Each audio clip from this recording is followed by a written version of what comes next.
Clinic, Kurichedu road, Darsi. దర్శిలో కంటి doctor చే నిర్వహించబడుతున్న ఏకైక హాస్పిటల్.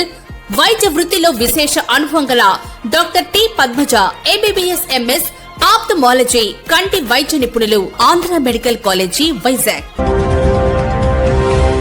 దర్శి పట్టణంలో ఈరోజు ఎన్టీఆర్ భరోసా సామాజిక పెన్షన్లను లబ్ధిదారులకు ఇళ్ల వద్దకే వెళ్లి దర్శి నియోజకవర్గ టీడీపీ మాజీ ఎమ్మెల్యే నారపశెట్టి పాపారావు, దర్శి నగర పంచాయతీ చైర్మన్ నారపశెట్టి పిచ్చేళ్ల చేతుల మీదుగా అందజేయటం జరిగింది.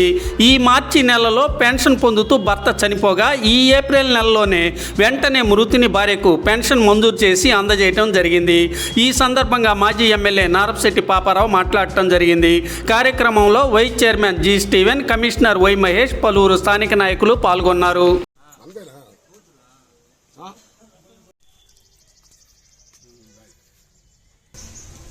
దర్శిలో 1వ తారీఖు నుంచి పెన్షన్ల కార్యక్రమం భాగంగా ఈరోజు దర్శి ఉన్నటువంటి ఆంజనేయులు మరి పోయిన నెలలో చనిపోవడం జరిగింది. వెంటనే ఈరోజు మళ్ళీ ఈ మొదటి రోజునే ఈరోజు మళ్ళీ బాలకృష్ణమ్మ గారికి పెన్షన్ ఇవ్వడం జరిగింది.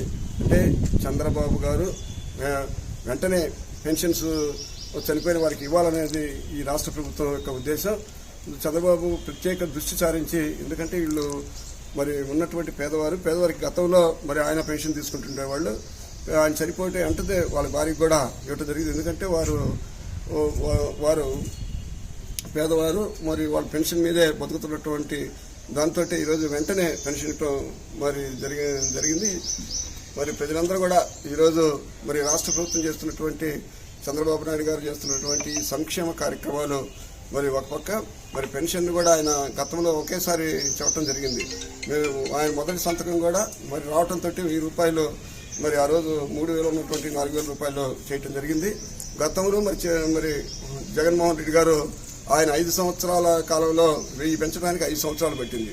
కానీ ఆయన ఆ రోజు ఎన్నికల్లో చంద్రబాబు గారు ఒకటే చెప్పారు, నేను ముఖ్యమంత్రి అయిన వెంటనే మరి పేదవారికి పెన్షన్ 1000 రూపాయలు పెంచుతామని చెప్పారు. పెంచిన దాని ప్రకారం ఇటుమే కాకుండా చనిపోయిన వెంటనే మొన్న నవంబర్ నుంచి ఉన్నటువంటి చనిపోయిన ప్రతి ఒక్కరికి కూడా వెంటనే చనిపోయిన మరుసటి నెలనే మరి ఈరోజు పెన్షన్ ఇవ్వడం జరిగింది. ఈరోజు దర్శిలో కూడా మరి బాలకృష్ణ గారికి అందజేయడం జరిగింది.